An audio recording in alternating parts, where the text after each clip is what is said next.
Hai hai. Berjumpa dengan channel Ruang Kosong. Di sini Ngademin akan membacakan salah satu versi novel Donghua yang sangat keren, yaitu Battle Through the Heavens. Tapi sebelumnya, perlu Ngademin ingatkan, jangan lupa di-subscribe dan nyalakan loncengnya biar tidak ketinggalan update yang terbaru. Oke, mari kita gaskan ya gan. Sikat. Novel Battle Through the Heavens. Halaman depan melawan alam langit yang tak tertandingi. Bab 3 Lembah Tianming, 1. Lembah Tianming terletak di puncak gunung yang disebut Gunung Dimai. Melihat ke bawah dari ketinggian, awan dan asap masih ada, dan pelangi menggantung di udara.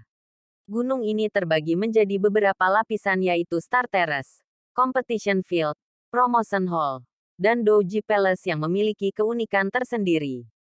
Keempat bangunan ini sangat megah sehingga tidak diragukan lagi merupakan bangunan paling megah di Lembah Tianming. Dan rumah-rumah biasa lainnya juga memiliki karakteristiknya sendiri. Ada formasi yang aneh. Dapat dilihat bahwa formasi ini digunakan untuk membantu kultivasi. Sangat berbeda dengan yang ada di benua Doki. Bahkan orang dahulu tidak pernah memiliki bangunan mewah seperti itu. Orang-orang datang dan pergi di Lembah Tianming. Dan ada suara diskusi yang konstan. Pada saat ini, di puncak gunung di Lembah Tianming, beberapa sinar biru melintas, dan Xiao Yan dan yang lainnya tiba-tiba muncul di langit di atas puncak gunung. Ada 5 kekuatan utama di Dizu, yaitu Xiao Clan, Tianming Valley, Clan Extinguishing, Illusory Demon Clan, dan Evil Sect. 5 kekuatan utama ini masing-masing menempati satu sisi, kecuali klan Xiao dan Tianminggu yang memiliki hubungan baik. Kekuatan lainnya saling berebut dan memperebutkan sumber daya. Secara alami, hubungan itu tidak harmonis, sehingga tindakan perlindungan tidak boleh dilakukan. Santailah. Temui leluhur. Beberapa orang menatap mereka dan melihat bahwa orang yang datang adalah Kaisar Ming, dan segera membungkuk untuk memberi hormat. Kaisar Ming melambaikan tangannya, menunjukkan bahwa mereka tidak perlu terlalu sopan, dan segera bertanya, apakah sesuatu terjadi di lembah selama saya keluar? Tampaknya beberapa kekuatan besar berada di ambang membuat pindah baru-baru ini. Saya khawatir itu tidak sesederhana itu. Baik untuk datang ke Xiaoyan, atau tujuan sebenarnya adalah untuk datang ke lembah Tianming, yang membuat Kaisar Ming sedikit khawatir. Dalam beberapa hari terakhir, leluhur memang memiliki konflik dengan beberapa kekuatan. Tetapi untungnya, kekuatan lain tidak terlalu kuat. Dan dengan bantuan Penatua Xiao, kekuatan ini akhirnya dipukul mundur, termasuk 2 kekuatan utama Iblis Yi. Klan dan klan Iblis Ilusi. Berpartisipasilah. Sisanya adalah geng dan faksi kecil. Semua datang untuk menambang. Tetapi tidak ada dari mereka yang menimbulkan ancaman. Beberapa orang berdiri. Dan di antara ketiga pria itu, seorang pria di tengah melangkah, maju untuk melaporkan. Mendengar 2 kekuatan utama dari klan Iblis Ilusi dan klan Iblis Ilusi, Kaisar Ming segera mengerutkan kening. Dan setelah berpikir sejenak, dia berkata kepada Xiong Yuan yang berdiri di belakangnya, Xiong Yuan, bawa Xiao Yan untuk berkunjung dulu. Aku akan mengurus sesuatu. Xiong Yuan mengangguk. Dan Kaisar Ming pergi bersama mereka bertiga. Dan Yun Feng di belakangnya juga pergi satu demi satu. Xiao Yan, ayo pergi. Aku akan membawamu mengunjungi lembah Tianming. Xiong Yuan tersenyum jujur dan berkata kepada Xiao Yan yang masih melihat sekeliling. Berdiri di sini, Xiao Yan dapat dengan jelas melihat seluruh gambar seluruh pegunungan Tianmo. Pegunungan yang terdiri dari puncak yang tak terhitung jumlahnya. Berputar-putar, tampak seperti naga tulang di udara, penuh dengan aura yang mendominasi. Yah, aku akan menyusahkan senior Xiong Yuan. Xiao Yan berterima kasih padanya. Dia juga ingin melihat bagaimana benua Doudi berbeda dari benua Doki. Xiong Yuan tersenyum dan mengangguk. Jika saudara Xiao Yan tidak menyukainya, kita harus menjadi saudara. Senior dan senior terdengar canggung, kata Xiong Yuan sepenuh hati. Tapi dia sangat penuh kasih sayang, dan membawa Xiao Yan ke lembah. Di lembah, beberapa sinar matahari jatuh. Dan pemandangan lembah Tianming bahkan lebih terungkap. Xiong Yuan berjalan perlahan dengan Xiao Yan. Dan orang-orang di sekitarnya melirik aneh. Murid-murid di Tianminggu semuanya mengenakan pakaian yang sama. Pakaian Xiaoyan yang tidak biasa tentu saja menarik perhatian banyak orang. Namun, dengan Xiong Yuan di sisinya, tidak ada yang bertanya. Dari waktu ke waktu, beberapa orang dengan hormat menyapa Xiong Yuan. Karena kepribadian ceria Xiong Yuan juga sangat populer di Guzhong. Dalam sekejap mata, saya datang ke tempat bernama Xingchen Terrace. Xiao Yan terkejut dengan struktur Star Terrace. Star Terrace seperti gunung menggantung di udara. Area itu sangat besar, dan banyak orang datang dan pergi dari waktu ke waktu. Xiong Yuan melihat ekspresi terkejut Xiao Yan dan tersenyum. Tetapi dia tidak terlalu terkejut. Memikirkan penampilannya yang tidak menjanjikan ketika dia datang. Hatinya juga memicu sedikit nostalgia. Ayo pergi. Aku akan membawamu ke sana untuk melihatnya, kata Xiong Yuan lembut. Sosoknya perlahan naik. Xiao Yan juga mengikutinya dan perlahan-lahan terbang. Dan yang menarik perhatiannya adalah orang-orang yang tak terhitung jumlahnya duduk di dalamnya. Masing-masing memancarkan sinar cahaya yang menyilaukan. Napas kuat yang tak terhitung bertiup ke arah wajah. Seluruh Star Terrace riak-riak berdesir seperti riak-riak di permukaan air. Dan ada banyak pembudidaya duduk di setiap riak. Dan sinar cahaya yang menyilaukan memancar dari tubuh mereka. Xiao Yan sedikit terkejut. Ini adalah pertama kalinya dia melihat skala kultivasi yang begitu besar. Dia ingat bahwa tidak pernah ada barisan seperti itu dalam kompetisi pemurnian obat tahun itu. Ini benar-benar menakutkan, kata Xiao Yan sambil tersenyum. Matanya menyapu, dan akhirnya berhenti di bawah monumen batu.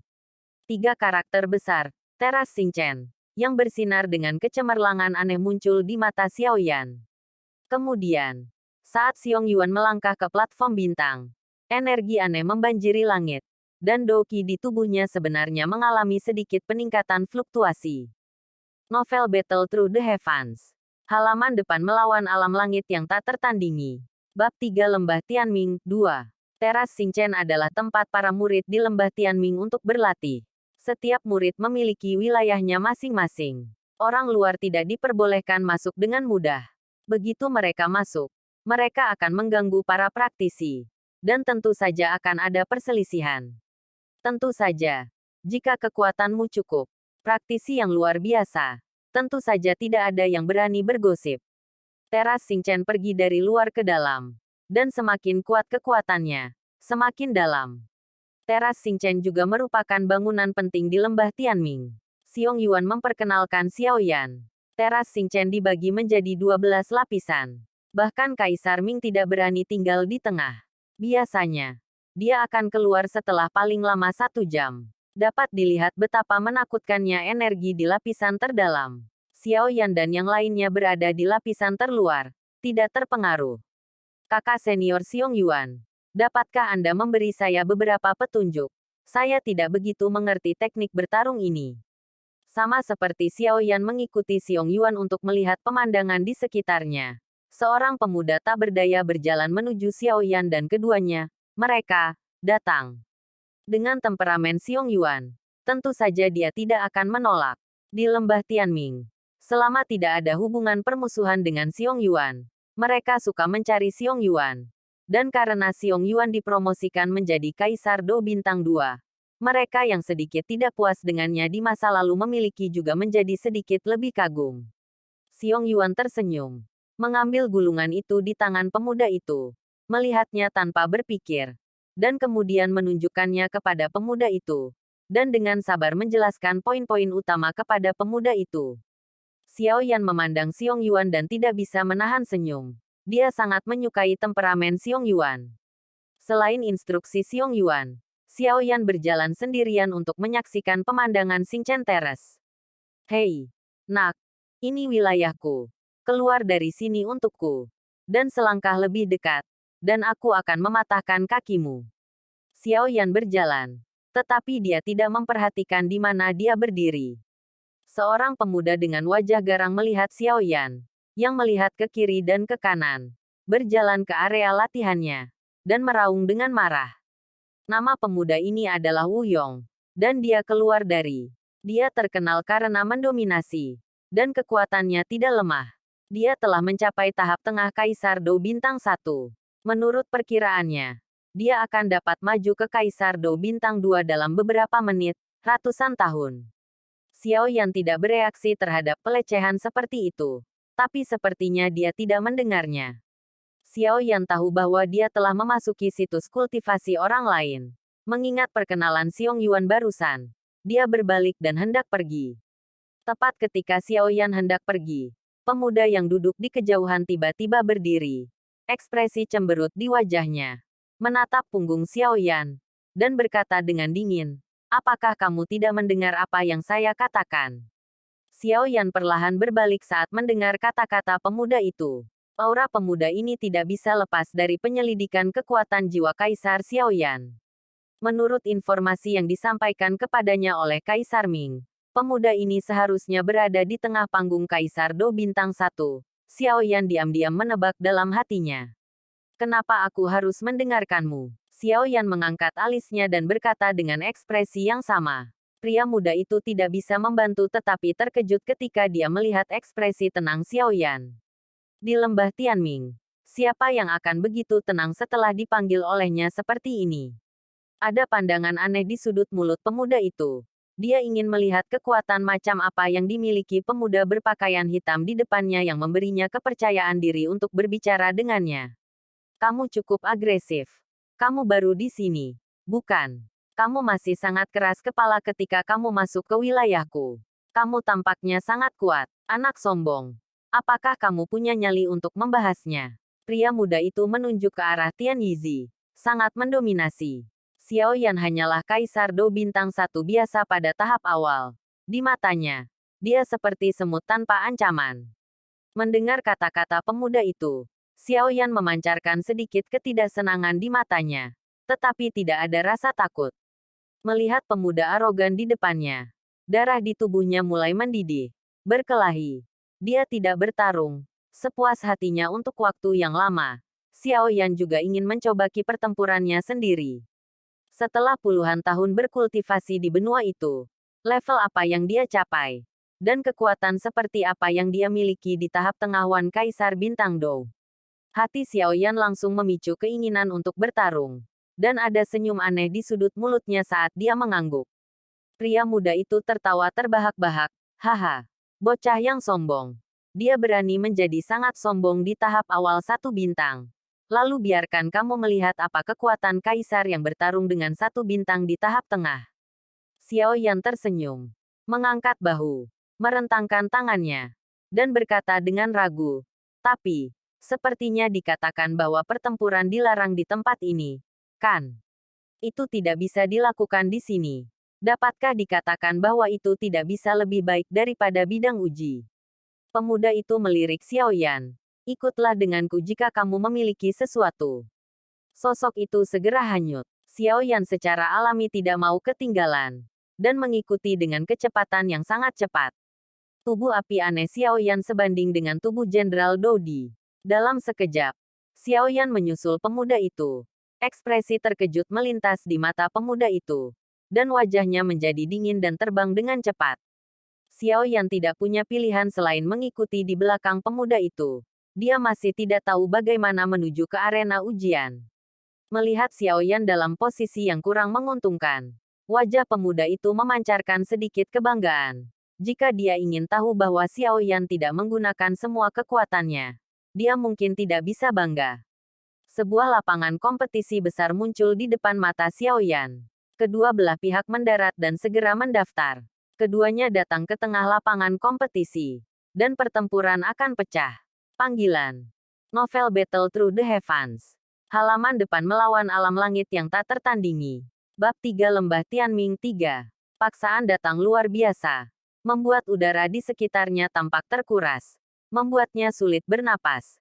Seringai melintas di wajah pemuda itu. Dan berkata dengan dingin, "Nak, apakah kamu ingin aku membiarkanmu? Jangan berpura-pura menjadi laki-laki. Berpura-pura tersambar petir." Menghadapi cibiran pemuda itu, Xiao Yan berkata pelan. Membuat pemuda itu sedikit malu. Dan jejak kemarahan tiba-tiba muncul di wajahnya. Kamu sendiri mencari kematian. Maka kamu tidak bisa menyalahkanku. Pemuda itu juga sedikit marah dengan apa yang dikatakan Xiao Yan tentang roh jahat. Setelah bimbingan Xiong Yuan, dia menemukan bahwa Xiao Yan tidak lagi di sisinya. Tetapi napas Xiao Yan tentu saja tidak bisa lepas dari kejaran Xiong Yuan. Bagaimana kamu pergi ke tempat kompetisi? Aku khawatir itu bukan hal yang baik. Xiong Yuan Sheng takut akan kecelakaan Xiao Yan, dan buru-buru terbang ke arah tempat kompetisi. Tubuh Kaisar Yan, Xiao Yan berteriak keras. Tubuh Xiao Yan tiba-tiba membengkak menjadi raksasa, dikelilingi oleh naga api yang tak terhitung jumlahnya, yang terlihat cukup aneh. Wu Yong tidak ketinggalan. Dia melepaskan tubuhnya dari Dodi, memberikan sedikit sapuan, dan telapak tangannya yang besar bersiul dengan suara angin yang pecah. Xiao Yan menyaksikan telapak tangan besar itu bersiul dan tidak menghindar, tetapi langsung meninjunya. Ledakan. Dengan suara teredam, udara di sekitarnya segera membawa semacam kekuatan yang terlihat dengan mata telanjang. Dan dua sosok besar itu mundur beberapa langkah. Xiao Yan tersenyum di sudut mulutnya. Mustahil. Wu Yong tampak terkejut. Bagaimana mungkin Wu Yong tidak terkejut? Xiao Yan hanya di tahap awal Dou di bintang 1. Dan dia benar-benar bisa menghadapi kekuatan tahap menengahnya secara langsung. Rata-rata bintang 1 Dou Emperor pertengahan bukanlah lawannya. Belum lagi pria yang penuh dengan api di depannya ini hanyalah bintang 1 Dou Emperor tahap awal. Melihat Xiao Yan dikelilingi oleh naga api yang tak terhitung jumlahnya, Wu Yong tidak bisa menahan perasaan sedikit ngeri. Telapak tangan keberuntungan surga besar. Xiao Yan berteriak keras. Telapak tangannya langsung membengkak beberapa kali. Naga api mengembun di telapak tangannya. Dan cetakan telapak tangan besar dilemparkan ke arah Wu Yong dengan ganas. Wajah Wu Yong sedikit berubah. Tombak panjang tiba-tiba muncul di tangannya. Dan pada saat yang sama dia berteriak dengan tergesa-gesa, Kaisar Swift Spear. Sebuah bayangan senjata besar tiba-tiba melintas. Dua energi bertabrakan. Telapak tangan besar Xiao Yan langsung runtuh. Wajah Wu Yong tiba-tiba meledak menjadi sombong. Setelah mematahkan serangan Xiao Yan, dia langsung melambaikan tombak di tangannya ke Xiao Yan. Tiba-tiba, seorang penguasa besar berwarna-warni muncul di depan Xiao Yan. Ding! Dengan suara benturan yang renyah, sosok Wu Yong tiba-tiba terguncang mundur beberapa langkah. Dan dia menatap dengan dingin ke senjata yang tiba-tiba muncul di tangan Xiao Yan. Berhenti! Teriakan keras terdengar di belakang mereka berdua. Dan tubuh Wu Yong tidak bisa menahan gemetar. Itu adalah suara Xiong Yuan. Wu Yong, apa yang kamu lakukan? Hentikan aku segera. Wajah Xiong Yuan sangat jelek. Jika Xiao Yan memiliki kesalahan, dia tidak akan bisa menjelaskan kepada Kaisar Ming. Melihat kemarahan di wajah Xiong Yuan, Wu Yong segera menundukkan kepalanya. Kekuatannya masih 108.000 mil jauhnya dari Xiong Yuan. Jadi dia tidak berani bergerak. Pada saat ini, Xiao Yan berkata sambil tersenyum, "Hehe, Saudara Xiong Yuan. Saudara senior ini baru saja berdiskusi dengan saya. Dan dia tidak berniat menyakiti saya. Tolong jangan salahkan dia untuk Saudara Xiong Yuan." Mendengar kata-kata Xiao Yan, Wu Yong langsung tersipu. Dia tidak menyangka Xiao Yan pada akhirnya memohon padanya. Dan dia sudah pergi terlalu jauh saat itu. Xiao Yan. Kamu tidak perlu mengatakan hal-hal baik untuknya. Aku tahu karakter anak ini dengan sangat baik. Xiong Yuan mendengus dingin dan berkata. Lalu menatap Wu Yong, yang kepalanya terkubur rendah. Dan berteriak dengan marah, "Wu Yong, apakah kamu tahu bahwa dia berasal dari klan Xiao?" Oke. Sampai di sini dulu alur cerita Ngademin. Nantikan bab selanjutnya. Tetap di channel Ruang Kosong. Bye sampai jumpa.